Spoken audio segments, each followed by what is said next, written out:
Bueno, hermanos, entonces el próximo mes tenemos que seguir con Hebreos. No podemos dejarlo a medio. Hasta en abril. Bueno, vamos a seguir en abril de todas formas en Pedro, así que no hay problema. Así que la serie es la primera carta del apóstol Pedro. Y el tema de hoy sería el tema número 6. Hoy vamos a estar hablando bajo el tema rescatados a precio de sangre. Rescatados a precio de sangre. Y vamos a ir a la primera carta de Pedro, capítulo 1, versículo 17 al 21. Estos son los 4 versículos que vamos a estar tratando de interpretar hoy lo más apegado a las escrituras posible.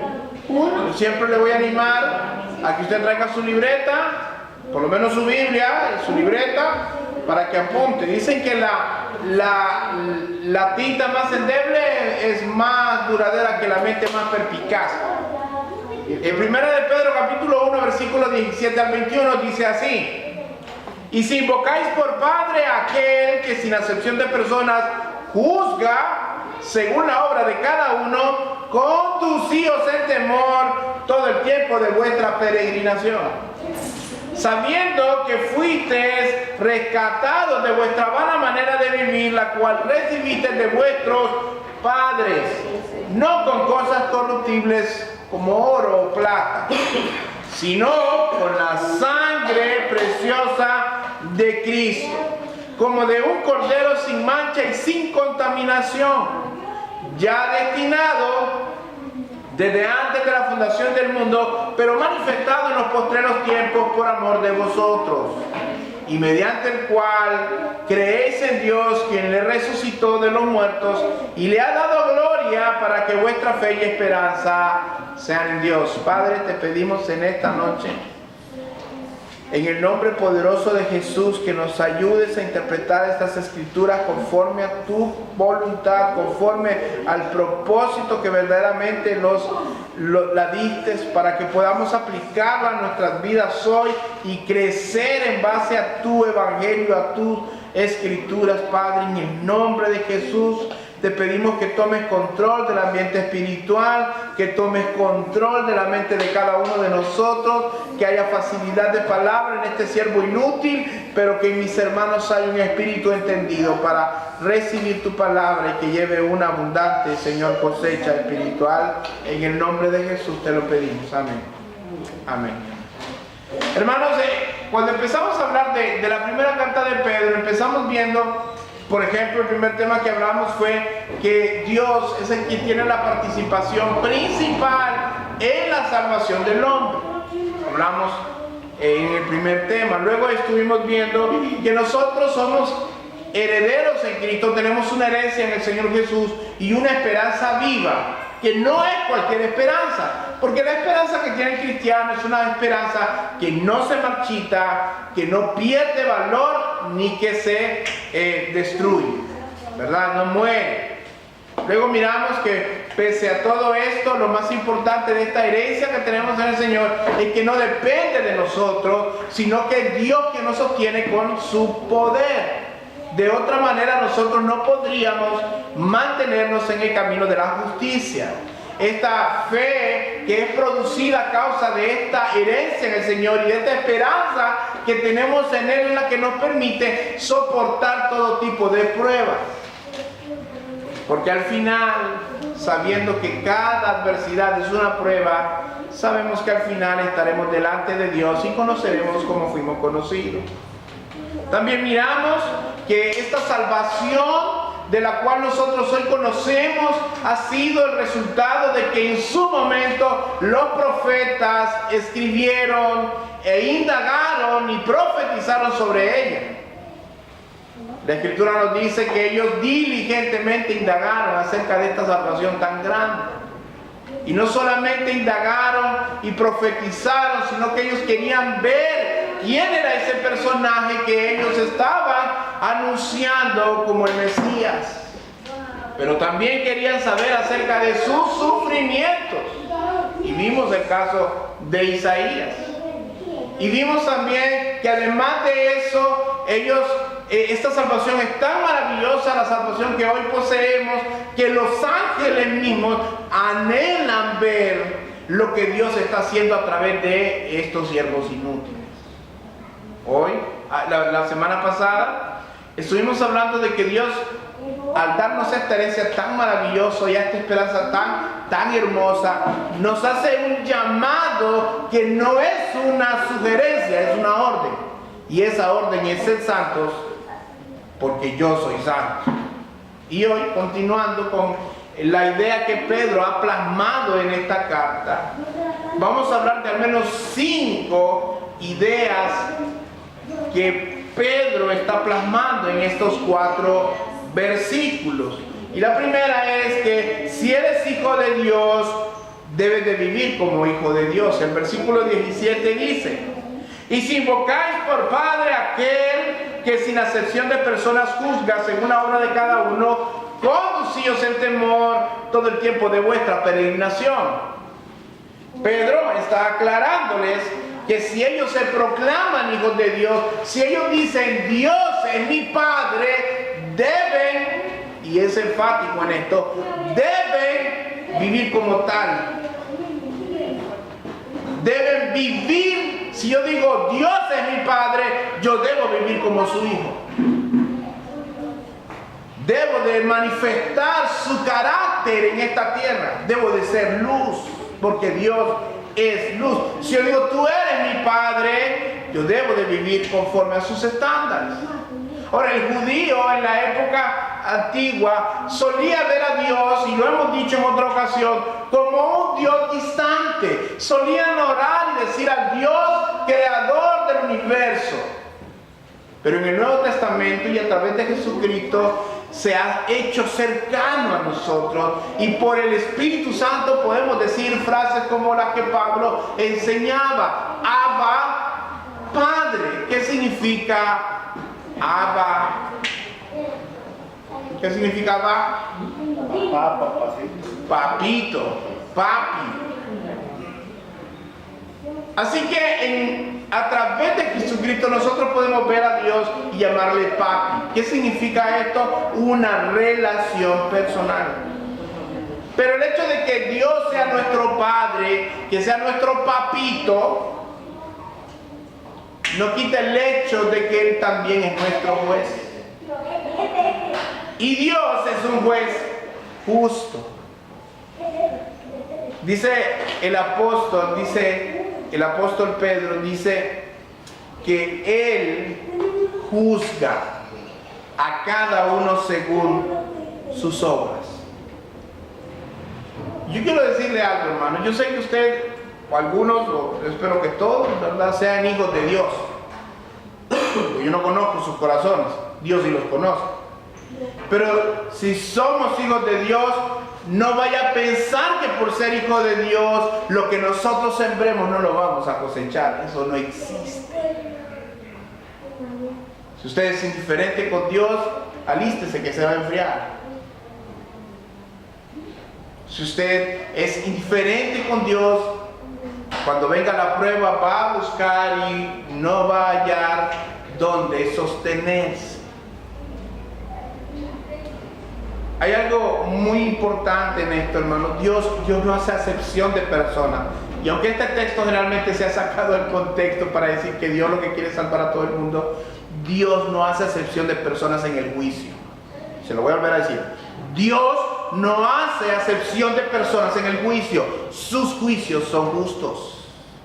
Puede ser que usted pueda ver algún magistrado, algún abogado, algún juez que sea injusto. Pero ese no es el caso de Dios. Dios es justo. Y Él juzga cada una de sus acciones a diario conforme a su justicia.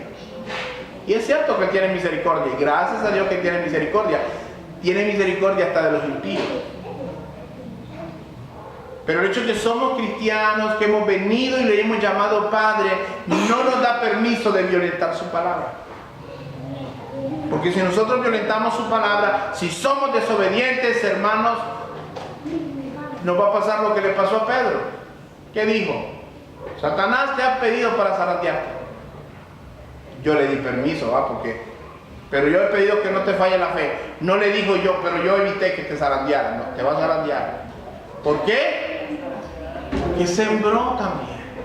Pedro, el caso de Pedro era muy aventado, así que Pedro ya ha crecido mucho en la fe para escribir esta carta.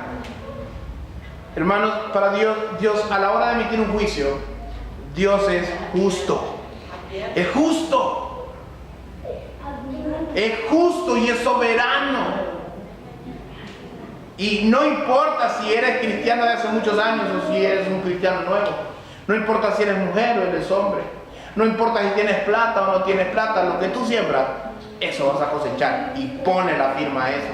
Y así va a ser. Ahora, sabiendo que Dios no hace excepción de personas, deberíamos de observar más nuestra vida. Yo no sé con cuánta recurrencia o con cuánta consistencia usted suele evaluar cómo anda con el Señor.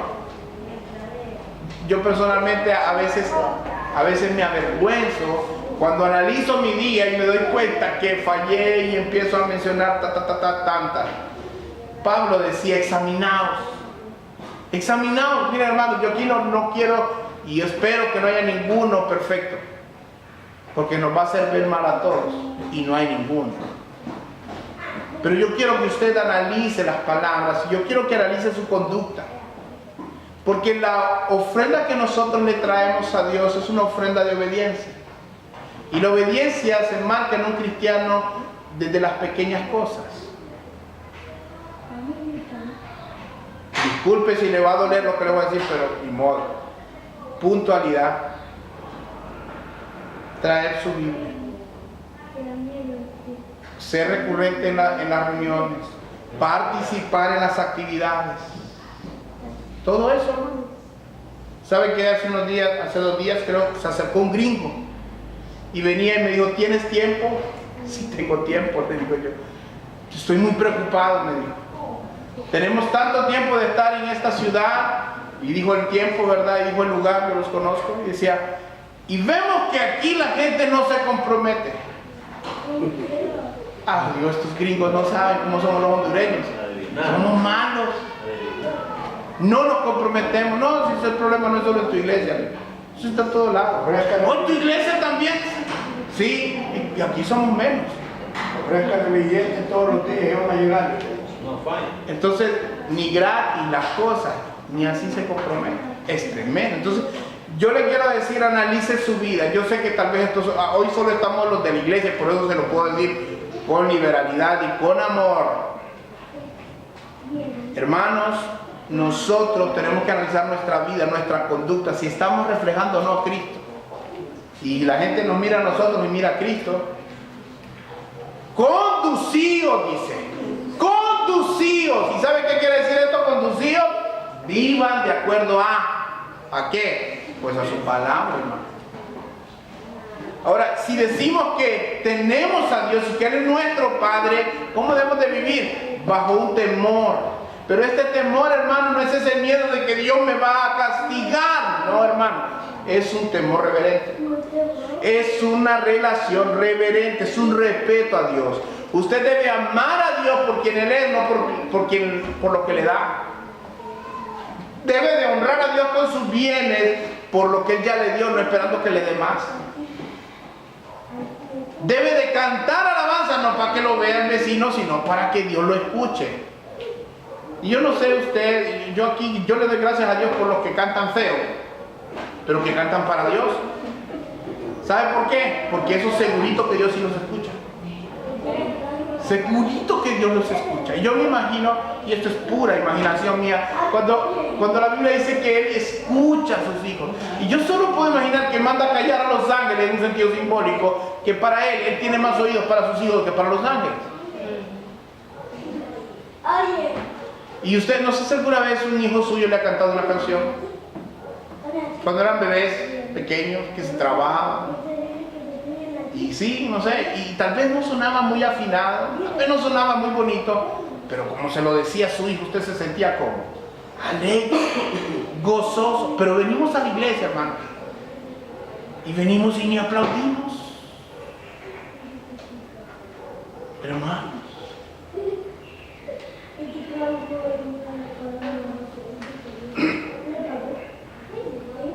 conducíos en temor. Pedro está diciendo algo muy lindo aquí. todo el tiempo de tu peregrinación. Hermano, yo le voy a decir algo, hermano. Hoy no pude dormir. Hoy no podía dormir. Y dije yo, no puede ser, son las 12 de la noche. Tenemos una actividad en la mañana.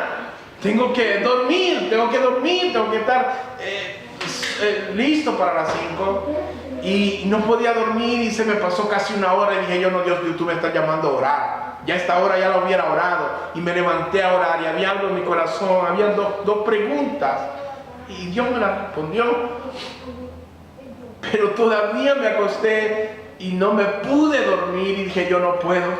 Tengo que levantarme y me puse a hacer la actividad y empecé. No se lo estoy viendo para vanagloria, hermano, Dios sabe que no es así. Y me puse a trabajar en eso porque dije yo, van a venir los hermanos y cuando vengan por lo menos va a ser menos el trabajo que tengan que hacer. Y yo le agradezco a aquellos que sí vinieron y que sí se hicieron cargo del resto porque me dejaron descansar un rato. Yo le quiero decir algo, yo en la madrugada, yo le preguntaba al Señor y yo decía, y este texto ha estado en mi corazón cuando dice, analizar, sos un peregrino en esta tierra, ¿qué es lo que mueve tu vida en esta tierra? Y yo le preguntaba en la mañana al Señor, porque yo tengo algunos planes para mis próximos 4 años y se los estoy presentando al Señor porque no sé cuál es la respuesta de Dios. Y hoy Dios me confirmaba en algo que está en mi corazón y Dios todavía lo confirmó a través de otra persona en la tarde. Pero yo le decía, Señor, yo soy un peregrino en esta tierra. Soy un peregrino, hermano, y usted tiene que saber que es un peregrino en esta tierra. Y por saber que es un peregrino, hermano, debe de vivir su día como si fuera la última vez que tuviera la oportunidad de darle gloria a Dios con su vida. La última oportunidad de dar gloria a Dios con su vida. Y si hoy fuera el día en que se presentara delante de Dios, podría decir, al menos este día se lo di al Señor. No perfecto, pero realmente se inclinó más a Dios hoy que hacia sus cosas. Estamos en este mundo de pasada, hermanos. De pasada. Enfóquese en los planes espirituales, hermano. Viva para la eternidad, hermano. Trabaje para el Señor, hermano. No trabaje para mí, no trabaje para los líderes, no trabaje para su esposo o su esposa en las cuestiones ministeriales. Trabaje para Dios. Allá están sus galardones. Allá están, aquí no. Hermanos, hay muchas personas que solamente se vuelven fariseos religiosos. Los fariseos decían que Dios era su papá. Hermanos, qué triste será aquel momento cuando muchas personas lleguen y digan, Señor, Señor, en tu nombre hicimos esto, en tu nombre hicimos aquello, y se encuentren con la realidad de que nunca fueron conocidos por Dios. Los fariseos dicen allá en Juan 8, 41, 44, vosotros, le dijo Jesucristo, hacéis las obras de vuestro Padre. Nosotros no somos nacidos de fornicación, le dijeron los fariseos. Un Padre tenemos que es Dios. Jesús entonces les dijo, si vuestro Padre fuera Dios, ciertamente me amarías. Oh, hermano, ¿se acuerda aquel texto de Corintios 16? ¿Qué dice, hermano? Si no amas a Cristo, El que no ama a Cristo es anatema. el que no ama a Cristo es anatema. ¿Sabe qué es amar a una persona? Váyase a 1 Corintios 13. ¿Sabe qué es no amar? Todo aquello que trata con indiferencia, hermano. Y yo le pregunto a usted, piense, ¿cuántas veces hemos sido indiferentes con Dios? ¿Cuántas veces hemos entregado con un beso?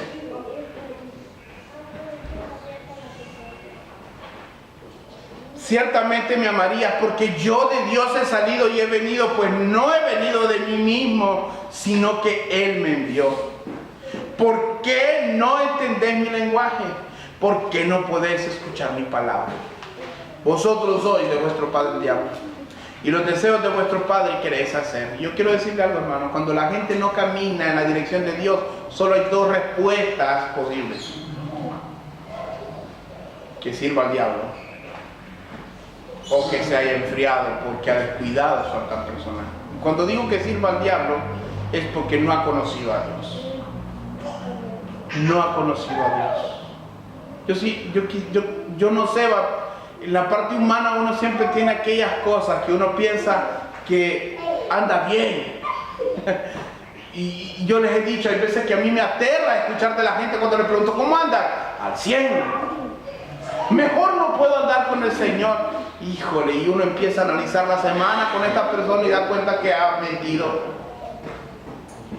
No perciben el pecado, hermanos. Hay un contraste claro entre los fariseos y Jesús. Los fariseos se consideraban hijos de Dios, pero no hacían la voluntad del Padre. Eran hijos del diablo. Yo le voy a invitar a usted que cada día, si se dice hijo de Dios, y créame, se lo estoy diciendo porque dice la Biblia, si decís que Dios es vuestro Padre, no os conforméis a vuestra vana manera de vivir. Y yo quiero decirle, hermano, que somos peregrinos en esta tierra y que la vida es tan corta, hermano, es tan corta. Yo sé que si usted piensa, usted sentirá que hace unos días tenía 15 años, tenía 20 y yo ya está envejeciendo. Y posiblemente dentro de 20 años o 30 años ya que algunos ya no estén. Y se habrán ido. Y su vida solamente será una neblina. Y yo le pregunto, cuando usted no esté en esta tierra, ¿la gente se acordará de las cosas buenas que usted marcó en sus vidas? ¿Mirará la luz que usted dejó? ¿O qué verán de usted? Mirarán su vieja vida y dirán, ese fue un perverso. Ese iba a la iglesia, pero nunca se convirtió. Era un religioso fariseo. Era un peregrino que nunca se dio cuenta que era un peregrino. Vivió tanto para este mundo que cuando se dio cuenta vinieron a recoger su alma. Otro punto que quiero que tratemos es que somos rescatados por Cristo. Versículo 18 al 20. Sabiendo que fuiste rescatados de vuestra vana manera de vivir, la cual recibiste de vuestros padres, no con cosas corruptibles como oro o plata, sino con la sangre preciosa de Cristo, como de un cordero sin mancha y sin contaminación, ya destinado desde antes de la fundación del mundo, pero manifestado en los postreros tiempos por amor de vosotros. Y aquí vamos al menos a sacar 3 verdades. Uno, que Cristo nos redimió. Pero yo quiero explicarle, yo sé que algunos ya conocen el término, tal vez algunos no, o tal vez ya se les olvidó. Redimir es una palabra que se traduce más o menos así: comprar otra vez, recuperar, librar por el pago de rescate, libertar o rescatar. Así que cuando usted lea en la Biblia que Dios redimió al hombre, es que Dios lo compró, Dios lo libró. Conoceréis la verdad, la verdad te hará libre. El término redimir se aplica en la esclavitud del pecado, que Dios nos redimió de la esclavitud que nos tenía sujetos y que nos hacía esclavos del pecado, porque quien hace pecado es esclavo del pecado. Así que el término sencillo cuando hablamos de redimir es que hemos sido comprados de la esclavitud del pecado para la justicia de Dios. Esto es redimir. Comprado por precio. Pero lo que quiero que mire primero es que dice que Dios nos redimió. Dios, fue Dios, hermano. No hubo nada en usted, no ha habido nada en mí que pueda moverme a ser redimido por Dios. Ha sido Dios quien nos redimió. ¿Y desde cuándo planeó nuestra redención? Desde antes de la fundación del mundo. Y esta redención de la cual somos nosotros favorecidos no fue una redención por un precio de oro o de plata. Muchas veces las mujeres, sobre todo, miran algo de oro y lo miran como algo muy valioso. Yo creo que cualquier varón también miraría un lingote de oro y lo miraría como algo muy valioso, o un pedazo de oro. Pero ¿sabe qué? No hay oro suficiente en el mundo para pagar la deuda de nuestros pecados. No hay diamantes, no hay perlas, no hay dinero lo suficientemente valioso para cubrir la multitud de nuestros pecados. solo había un precio que era aceptable ante el Padre, y ese fue la sangre de Jesucristo. Filipenses 2:12, por tanto, amados míos, como siempre habéis obedecido, no como en mi presencia solamente, sino mucho más ahora en mi ausencia, ocupaos de vuestra salvación con temor y temblor. Pero no dice que es que se va a perder la salvación, porque también, ¿verdad?, toman este texto para decir que se pierde, sino que se ocupe de los asuntos de su salvación. ¿Eres salvo? Sí, amén. Compórtate como un salvo. Ocúpate de tu vida espiritual. Hermanos, no hay nada más triste que un corazón que se está apagando. Oh, la adoración no es más insípida que la de un corazón de una persona que se está apagando. Cuando un corazón de una persona descuida su altar personal, se apaga. No quiere ir a la iglesia, solo son excusas. No quiere orar, no quiere leer la Biblia. Leen el periódico, miran un programa de televisión, pero solo se ponen a leer la Biblia y les pega sueño. ¿Y cómo está tu tiempo con Dios? Hermanos, tenemos una salvación de la cual nos tenemos que ocupar. Asuntos espirituales de los cuales tenemos que dar cuentas a Dios. Él es nuestro juez. Y el acusador siempre va a estar ahí para decir, mira, fulano de tal, te está clamando, pero él no paga el precio. Dámelo. Dámelo. Lo voy a enfermar. Le voy a quitar su trabajo. Hazlo. Porque cuando dice que Dios es justo, ¿sabe qué? Dios es justo hasta con el diablo. Dios es justo hasta con el diablo. Y cuando tú abres puertas, Él entra. Tal vez con cierta restricción, porque Dios siempre va en su misericordia. Y gracias a Dios, porque Él es tan misericordioso, nos protege. Pero Dios sabe que si tú abres puertas, Satanás va a entrar. Y anda como león rugiente, buscando a quien devorar. Hermanos, tenemos esta salvación que fue comprada por sangre. Yo no sé cuántas veces hemos pisoteado la sangre de Cristo. No sé si lo hiciste hoy, no sé si pisoteaste la sangre de Cristo hoy. Pero lo hacemos, hermanos, y esto es vergonzoso para nosotros. Pisoteamos el sacrificio de Cristo con actitudes que son en contra de su voluntad, con palabras que son en contra de su voluntad. Ese precio de esa salvación fue tan grande, hermanos.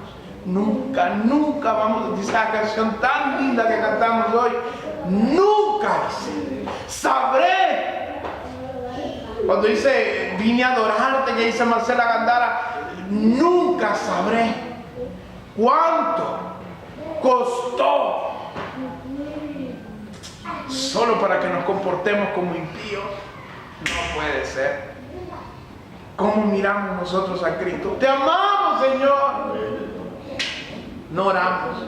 Te amamos, Señor. No leemos la Biblia. Te amamos, Señor. No obedecemos sus estatutos. ¿Qué estamos haciendo? ¿A quién vamos a engañar? ¿A quién vamos a engañar? ¿Al pastor? ¿A tu esposa? ¿A tu esposo? ¿A tus hijos? A Dios no lo vas a engañar.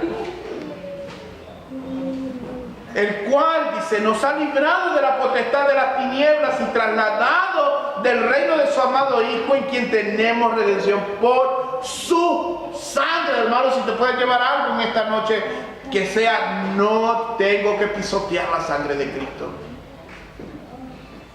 Hubo un impío que venía aquí, que particularmente a mí me agradó su actitud en esta parte, porque cuando le decía, ¿es que usted es cristiano? Yo voy a una iglesia cristiana que es muy diferente, pero cristiano no soy.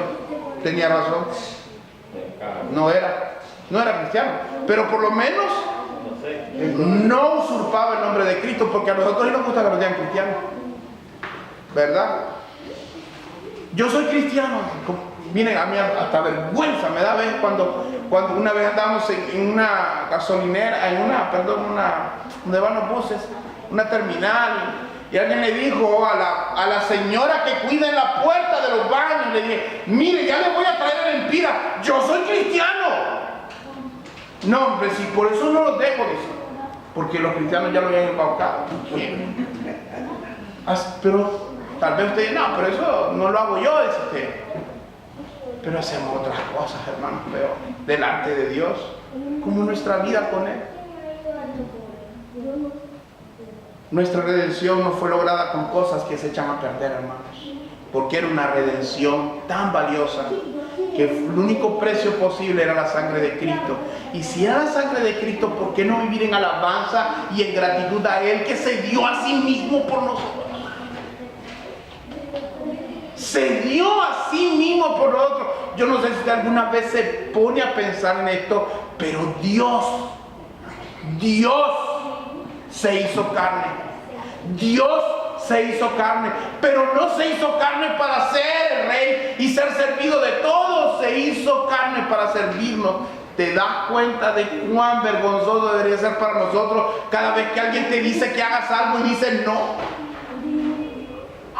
Dios te dice, ¿puedes hacer esto? Bueno, realmente te dice, no te dice puedes, hazlo, te dice, porque Dios no tiene que pedir permiso. Dios tiene que ordenar. ¿Sabes qué, Dios? Quisiera, pero no puedo. ¿Se acuerdan de aquellos que fueron al banquete? Todos tenían excusas, ridículas excusas para hacer el reino de Dios. Ridículas excusas para ir a comer, hermanos. Iban a ir a comer y pidieron excusas. ¿Y nosotros qué excusa le ponemos para hacer la voluntad de Dios? ¿Cuántas veces nos atragantamos a la hora de hablarle a otros de Cristo? ¿Cuántas veces te has hecho sentir, hermano? La gente que te rodea sabe que eres cristiano, hermano. Yo podría preguntarle a tu compañero de trabajo y preguntarle, ¿conoces a este? ¿Te ha hablado Cristo de este? ¿Te ha hablado Cristo el hermano tal o la hermana tal? Y es que me dijera a mí que es cristiano, me dolería mucho, hermano, saber eso. Me gustaría siempre escuchar las cosas buenas de ustedes. Aun cuando escucho las cosas malas, ¿sabe qué? Yo me alegro porque sé que tengo algo por qué orar por usted. Y yo tengo tantos defectos. Yo espero que usted mire sus defectos también para que se ponga a orar también. Hermanos, esta salvación es tan grande y tan valiosa que no había dinero en el mundo para conseguirla y Dios se tuvo que dar a sí mismo. Hermanos, híjole, yo no sé si alguna vez alguien aquí te ha pagado una cuenta, aunque sea de 50 o 100 empiras, y tú has estado agradecido por eso. O te condonaron alguna deuda y tú te alegraste por eso. Hermano, no era nada comparado con la deuda que tenías con Dios. Con la deuda de tus pecados. No era nada. Hermano, cuando Pedro les está diciendo aléjense de esa manera vana de vivir, les está diciendo dejen de vivir una vida sin el propósito de Dios. Una vida vana es cualquier vida enfocada más en los planos terrenales que en los espirituales, así de clarito, ¿no? Eres un peregrino que tienes que vivir para Dios, que tu prioridad sea Cristo, hermano. Que tu prioridad, que cuando hagas todo lo que hagas, hermano, lo hagas para la gloria de Dios. Que cuando te sientes a comer, ores para darle gracias a Dios. Que si estás en un restaurante, ores para que la gente mire que tú eres agradecido con Dios. Que si sales por la calle y eres varón, que no te encuentres viendo mujeres para todos lados. ¿Sí? O si eres mujer, que no te encuentren en chismes o comentando la novela, que te encuentren hablando de Cristo. Qué lindo fuera saber eso. Y yo se los digo, yo solo soy su pastor. Imagínense su padre. ¿Qué espera nuestro Padre de nosotros? Hermanos, vivir para nosotros mismos y no para Dios es una manera de vivir una vida vana, una vida que no tiene propósito, una vida que puede tener riquezas económicas, una vida que puede tener abundancia de muchas cosas, pero una vida sin Dios, hermanos, es una vida que al final no vale nada. Un día recuerdo yo que le decían a este señor Rosenthal Oliva, una persona muy humilde, Contaban anécdotas que esta persona humilde le pidieron el voto a él, le dijeron, va a votar por nosotros, ¿verdad? Cuando lleguen las elecciones. No, le dijo. ¿Y por qué? Le dijo don Rosenthal. Porque usted es tan pobre que lo único que tiene es dinero. Y dicen que este hombre, las personas que me contaron la historia, que estuvieron con él, me contaban que este hombre iba a comer y meditaba sobre lo que esta mujer, qué le pasa a don Rosenthal. Nadie me había hablado como me habló esta mujer. Pero ¿por qué meditó tanto? Porque tenía la razón. Hermano, si tu día no comenzó buscando la gloria de Dios, hacer su voluntad, hoy has perdido un día en cosas bajas.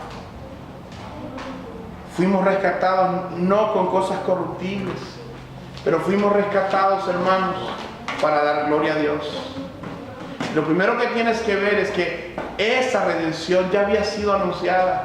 Dice la Biblia que en Juan 1:29, cuando Juan el Bautista vio a venir a Jesucristo, dijo: he aquí el Cordero de Dios que quita el pecado del mundo. Y los que están en el discipulado nivel 4, aquellos que ya lo cursaron, ¿se acuerdan? Que el judío solía degollar un carnerito, un becerrito para poder cubrir sus pecados, porque durante un año, digamos que estaba cubierto del pecado que había cometido. Pero Jesucristo no cubre el pecado, Jesucristo lo quita. Dice Hebreos 9:22, y este versículo, si tú lo puedes marcar, márcalo, porque Cristo pagó el precio que nosotros no podíamos pagar, y ese precio fue su sangre. Hebreos 9:22.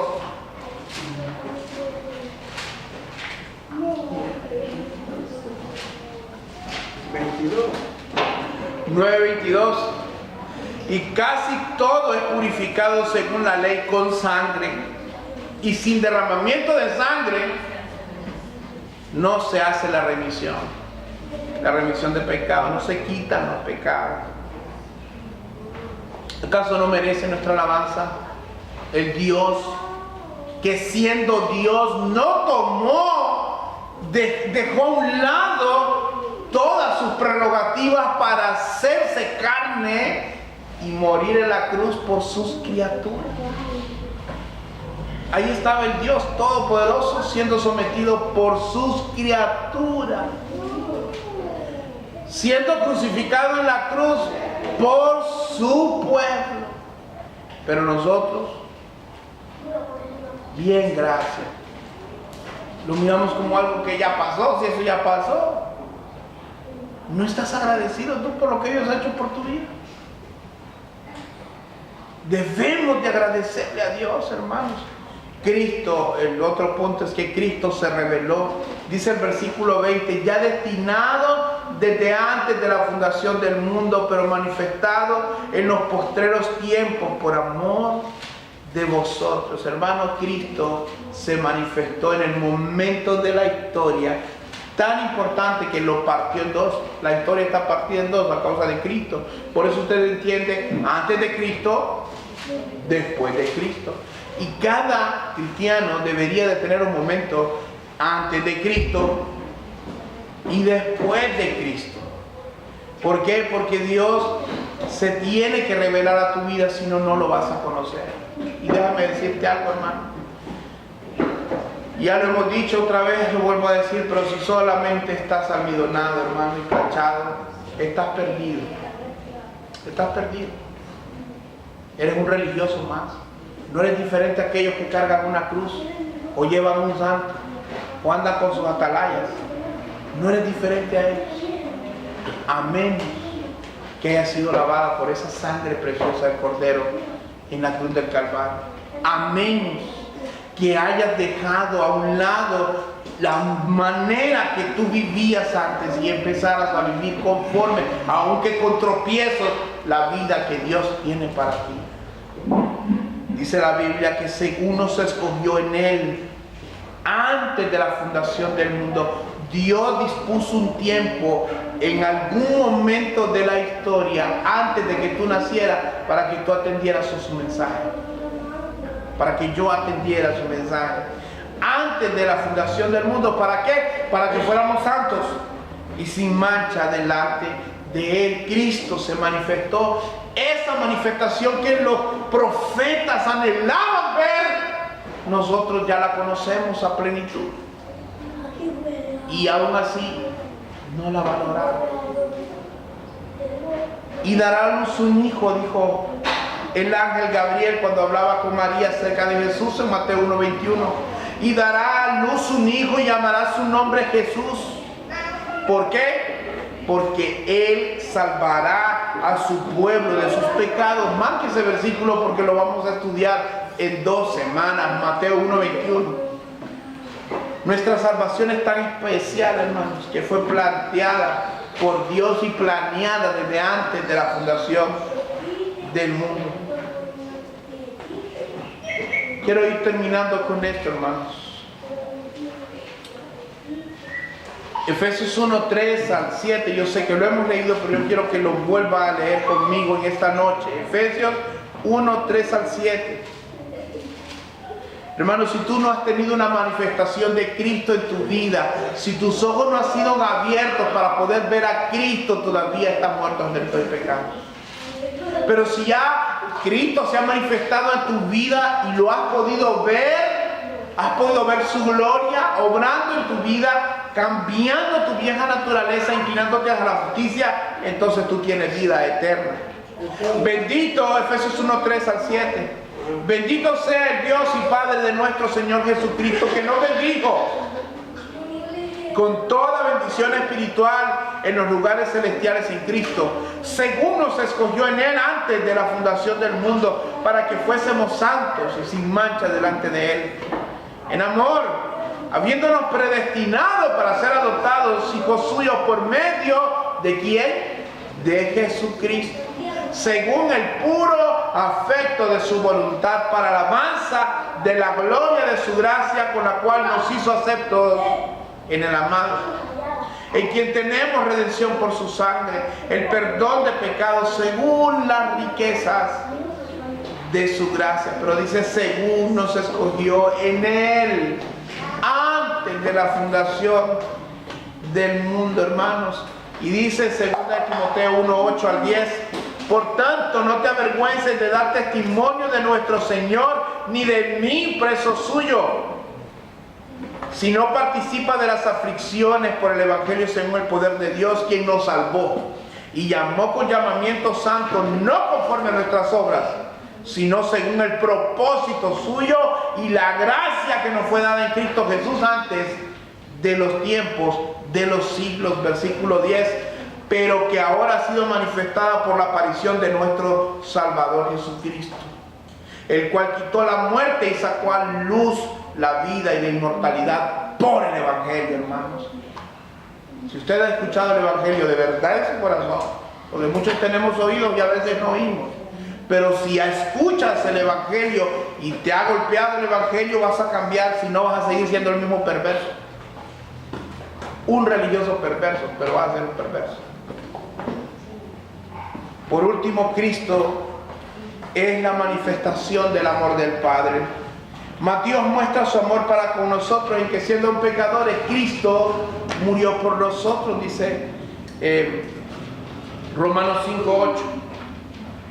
Así que al considerar la manifestación gloriosa de Dios y la manifestación de su amor en tu vida, al rescatarte cuando no tomó en cuenta la multitud de tus pecados, sino que miró en misericordia y te alcanzó por su gracia, ese es el amor de Dios, un amor que es para los suyos, un amor que es incondicional, es eterno, es perfecto. Y Cristo, hermano, es la manifestación más grande del amor de Dios. ¿Por qué? Porque Dios es amor. Y termino con esto. Cristo es el acceso al Padre, dice el versículo 21, y mediante el cual, 1 Pedro 1:21, creéis en Dios, quien le resucitó de los muertos y le ha dado gloria, para que vuestra fe y esperanza sean en Dios. Pero dice, y mediante el cual, hablando de Cristo, creéis en Dios. Jesús mismo lo dijo, yo soy el camino y la verdad y la vida, y nadie Nadie viene al Padre si no es por mí. Así que Cristo rescató nuestras almas de la esclavitud del pecado. Y nosotros, si decimos que Él es nuestro Padre, debemos de juzgar, debemos de evaluar nuestra vida, porque todos los días somos juzgados si hacemos las cosas para Dios o no. Llegará el día, hermanos, cuando estemos delante de Cristo y Él pese el corazón de cada uno de nosotros. ¿Con qué intención hacíamos las cosas? ¿Con qué intención íbamos a la iglesia? ¿Con qué intención hablábamos de Cristo? Decía Pablo, algunos lo hacen, dicen, por competencia, por vanagloria, por vanidad. Pero aún así, decía Pablo, aún así yo me alegro de que el nombre de Cristo sea engrandecido. Y tal vez alguno aquí podría decir, ¿cómo iba a la iglesia? ¿Cómo venía? Y la gente decía, yo admiro a fulano o a fulana por cómo es de consistente a ir a la iglesia, pero tal vez su corazón estaba lejos de él. O tal vez esa persona ni siquiera escuchó el mensaje de salvación, porque no se lo hablaba. Así que debemos de estar conscientes, hermanos, de que si te precias de ser hijo de Dios, si nos preciamos de ser hijos de Dios, debemos de vivir como tales, como hijos de Dios. ¿Por qué? Porque somos peregrinos y un día vamos a presentarnos delante de Dios, y Dios quiera que sea pronto. Dios quiera que nos vayamos pronto. Yo quiero recibir mis galardones. Yo no sé usted si se quiere quedar aquí, si quiere hacer casa en este mundo, si quiere hacer una vida en este mundo terrenal, déjeme decirle que no se va a llevar nada.